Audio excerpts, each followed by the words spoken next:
but not silenced. I have not been silenced. I will not be silenced. I am not going to be one that is going to allow this to take place and not speak up and speak out and say to the world that this has to change.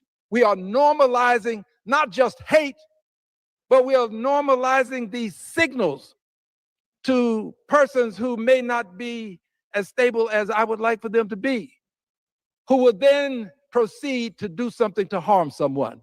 Yes, when you come to my office, the first thing you see is a person with a gun. Selon les informations disponibles dans les registres publics, les déclarations officielles et la couverture médiatique récente, le climat politique aux États-Unis s'est concentré sur une combinaison de conflits institutionnels, de réalignements politiques et de débats récurrents sur les limites de l'autorité présidentielle. L'un des points qui a gagné en visibilité est la distanciation publique entre le président et un important bailleur de fonds de campagne.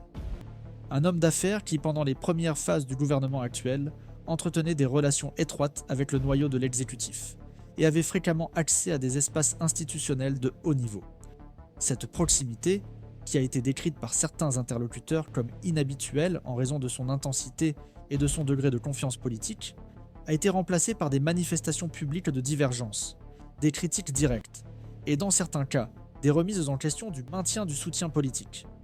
Selon les déclarations du président lui-même, cette rupture serait liée à des désaccords sur les politiques économiques et budgétaires discutées au Congrès, en particulier les mesures impliquant des réductions des dépenses fédérales et la révision des incitations destinées à des secteurs spécifiques de l'économie. Le président a affirmé que certaines décisions étaient prévues depuis des mois et qu'elles n'avaient pas été prises en réponse à des pressions individuelles. Néanmoins, l'homme d'affaires en question a commencé à affirmer publiquement que les changements adoptés par le gouvernement auraient un impact direct sur des secteurs stratégiques, et selon lui, représenteraient un recul par rapport aux engagements pris précédemment. À ce jour, aucune confirmation indépendante n'établit de manière concluante la motivation centrale de cette rupture, ce qui maintient l'épisode dans le domaine des interprétations concurrentes.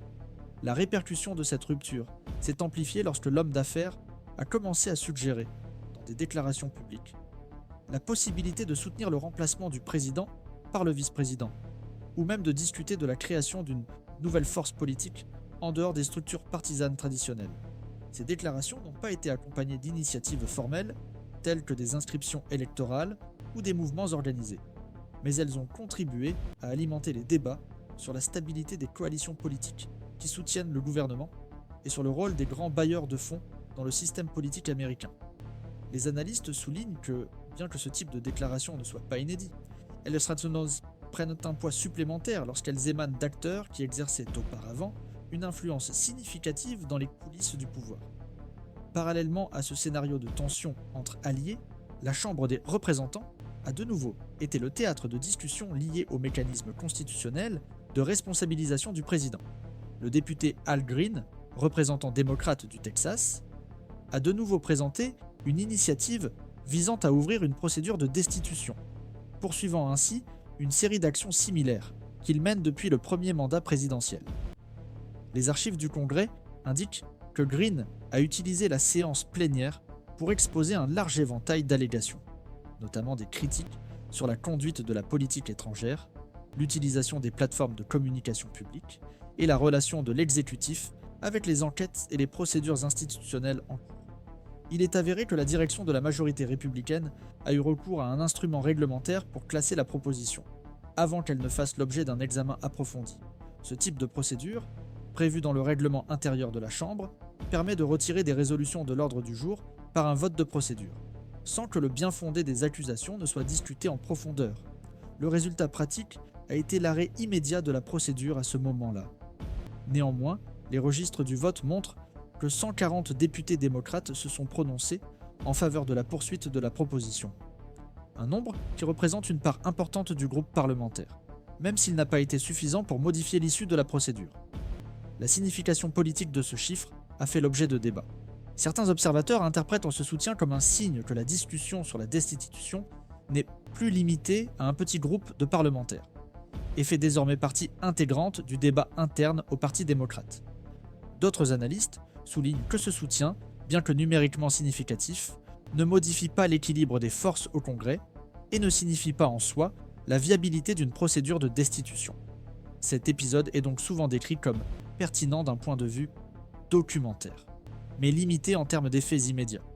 D'un point de vue institutionnel, cette affaire illustre la manière dont les mécanismes de contrôle prévus par la Constitution interagissent avec la dynamique partisane. La Chambre des représentants a le pouvoir d'engager des procédures de destitution, mais le contrôle de l'ordre du jour et l'utilisation d'instruments réglementaires par la majorité peuvent restreindre ou empêcher l'avancement de ces initiatives. Cet arrangement fait partie du fonctionnement normal du pouvoir législatif et reflète la logique des majorités et des minorités qui structurent le Congrès. Dans le même temps, l'enregistrement officiel des votes, des discours et des résolutions reste disponible pour consultation ultérieure, même si la proposition a été classée sans suite. L'action d'Al Green est également interprétée à la lumière de son parcours politique. Depuis 2017, le député a défendu l'ouverture de procédures de destitution à différents moments, souvent avant que ses positions ne deviennent majoritaires au sein de son parti. À plusieurs reprises, ces initiatives n'ont pas abouti, mais elles ont finalement été réexaminées à mesure que de nouveaux faits apparaissaient et que le contexte politique évoluait. Ce passé conduit certains analystes à estimer que sa stratégie actuelle vise moins un résultat immédiat, que la construction d'un registre politique continu, capable d'inscrire certains comportements présidentiels dans un récit de responsabilisation institutionnelle. Ces événements s'inscrivent dans un contexte plus large de polarisation politique et de disputes sur la portée du pouvoir exécutif. La combinaison des tensions entre d'anciens alliés, des débats législatifs sur la destitution et des réponses défensives du gouvernement contribue à créer un environnement où se superposent d'enjeux de multiples agendas. À ce jour, il n'y a pas de consensus sur les effets à long terme de ces mouvements et le débat reste ouvert, conditionné par les développements institutionnels, les décisions futures du Congrès et l'évolution du scénario politique national. D'un point de vue institutionnel, le débat autour des récentes initiatives à la Chambre des représentants s'inscrit dans un cadre constitutionnel bien défini, mais historiquement marqué par des différends d'interprétation et par l'influence directe du rapport de force entre les partis. La procédure de destitution aux États-Unis s'articule en deux étapes distinctes, au cours desquelles la Chambre est chargée de formuler et d'approuver les éventuels chefs d'accusation, tandis que le Sénat agit en tant qu'instance judiciaire, exigeant une majorité qualifiée pour toute condamnation. Cette conception a été pensée pour équilibrer la responsabilité et la stabilité institutionnelle. Mais, dans la pratique, elle fait que la viabilité d'une procédure de destitution dépend fortement de la composition politique des deux chambres du Congrès. Dans le contexte actuel, les analystes observent que la majorité républicaine à la Chambre et la configuration du Sénat rendent improbable, du moins à court terme, toute avancée qui aboutirait à la destitution effective du président. Cela n'empêche toutefois pas les parlementaires d'utiliser l'instrument de la destitution comme moyen de débat politique, d'enregistrement institutionnel et de signalisation publique. Le recours à des mécanismes réglementaires pour classer les propositions, comme cela s'est produit récemment. You don't hand matches to an arsonist, and you don't give power to an angry left-wing. Ou des votes susceptibles d'exposer des divisions internes, ou de générer des coûts politiques supplémentaires. L'interprétation de la signification politique de ces initiatives varie selon les différents courants d'analyse. Une lecture souligne que la destitution, à l'heure actuelle, fonctionne avant tout comme un instrument de pression et de construction narrative destiné à organiser les critiques à l'égard de l'exécutif autour d'une structure formelle prévue par la Constitution. Une autre interprétation suggère que ces actions reflètent des transformations internes au sein du Parti démocrate, où des secteurs plus larges ont commencé à considérer comme acceptable, voire nécessaire, le recours à des mécanismes de responsabilisation, même si les chances de succès immédiats sont limitées. Ce mouvement est considéré par certains comme une réponse à la perception que d'autres formes de contrôle institutionnel, telles que les enquêtes législatives ou les procédures judiciaires, progressent de manière lente ou fragmentée. Le contenu des accusations présentées alimente également des débats juridiques et institutionnels plus larges. Parmi les points fréquemment mentionnés figurent les décisions de politique étrangère prises sans l'autorisation explicite du Congrès, la relation de l'exécutif avec les enquêtes en cours, et l'utilisation des plateformes de communication publique pour attaquer les adversaires politiques. Les spécialistes du droit constitutionnel soulignent que ces questions ne sont pas nouvelles dans le système politique américain. Des présidents de différents partis ont déjà fait l'objet de critiques similaires, notamment en ce qui concerne l'emploi des forces militaires et l'interprétation de la loi sur les pouvoirs de guerre.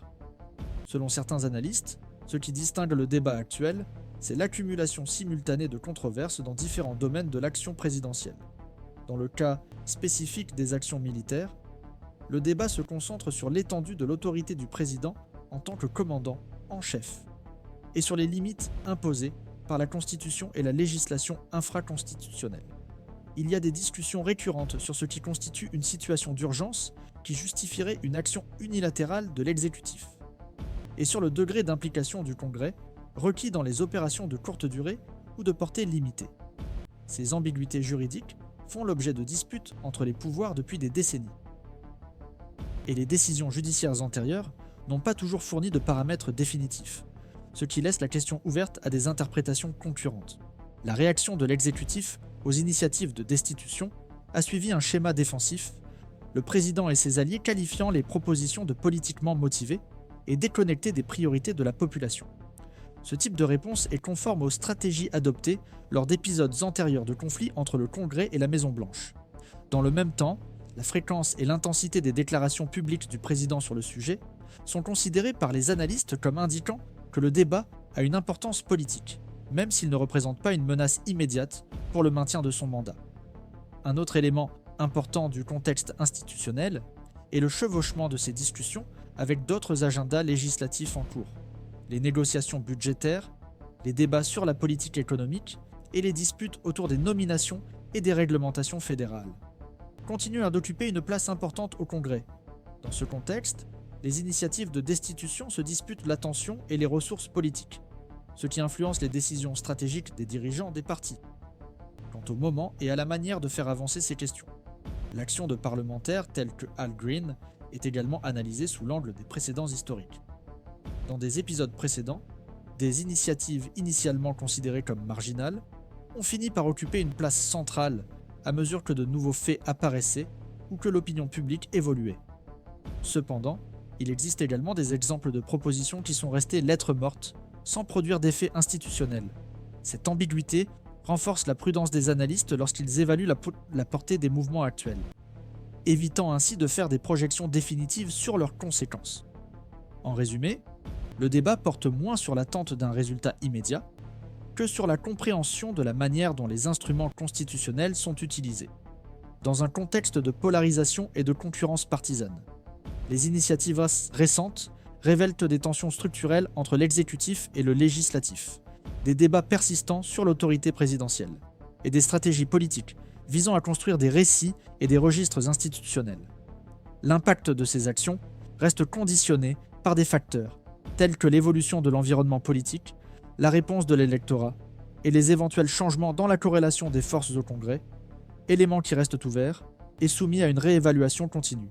L'analyse des répercussions plus larges des événements récents se poursuit, principalement parce qu'ils impliquent différentes dimensions du fonctionnement institutionnel des États-Unis, et n'ont pas encore abouti à des résultats clairement définis. À court terme, l'utilisation d'instruments réglementaires pour empêcher l'avancement des initiatives de destitution tend à préserver l'équilibre politique qui existe actuellement au Congrès, limitant ainsi les impacts directs sur le pouvoir exécutif. Toutefois, les experts soulignent que ces initiatives ne doivent pas être évaluées uniquement sur la base de leurs effets immédiats, mais également en tenant compte des effets cumulatifs qu'elles produisent sur le débat public, le comportement des acteurs politiques et l'histoire qui se construit au fil du temps.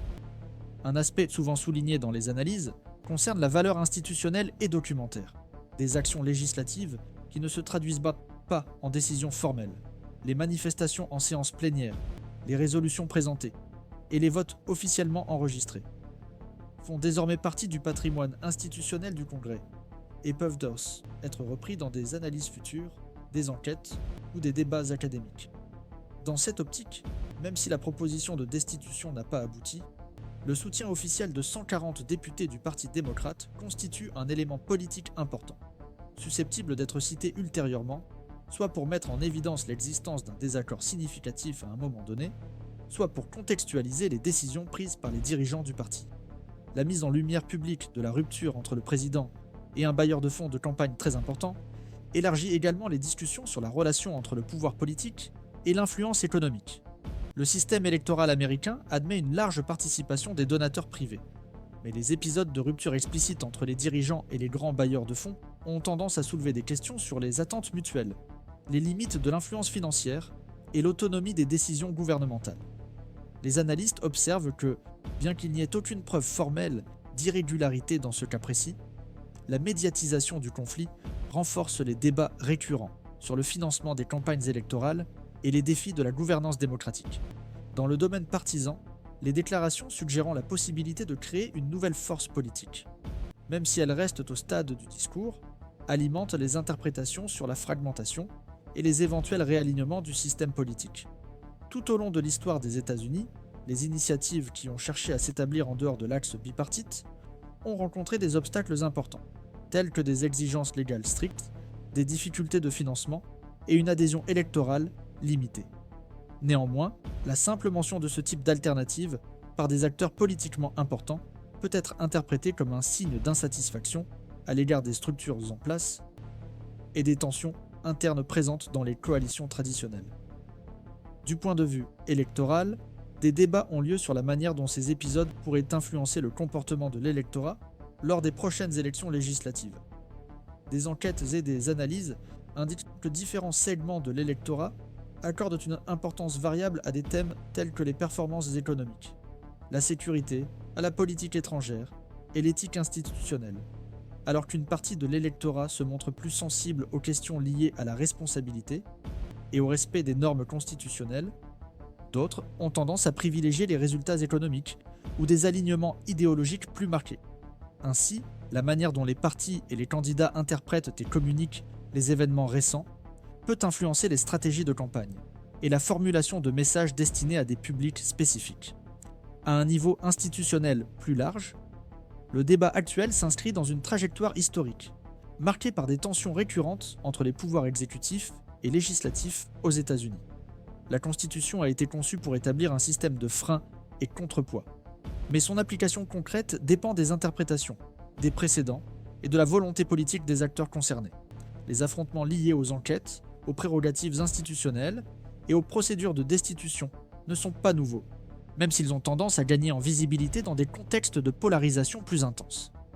Les analystes divergent quant à l'évaluation, selon laquelle le moment présent représente une intensification sans précédent de ces tensions, ou la continuité de schémas déjà observés à d'autres périodes de l'histoire politique du pays. Un autre élément important concerne l'interaction entre le débat politique et les éventuelles procédures judiciaires ou administratives en cours. Bien que le Congrès et le système judiciaire agissent de manière indépendante, les décisions, les enquêtes et les témoignages dans un domaine ont souvent des répercussions dans l'autre, influencent les discours publics et les stratégies politiques. La coexistence de multiples fronts de contestation, même sans coordination formelle, contribue à créer un climat d'incertitude institutionnelle dans lequel les développements dans un domaine peuvent modifier les calculs politiques dans un autre. Dans ce contexte, les experts recommandent la prudence lorsqu'il s'agit d'interpréter des signes isolés comme des indicateurs de changements structurels immédiats. L'expérience récente montre que les initiatives marquées par un fort impact rhétorique ne se traduisent pas toujours par des transformations institutionnelles durables, tout comme des épisodes initialement considérés comme périphériques peuvent acquérir une plus grande importance à mesure que de nouvelles informations émergent ou que l'environnement politique change. Le scénario reste donc sujet à des réévaluations constantes.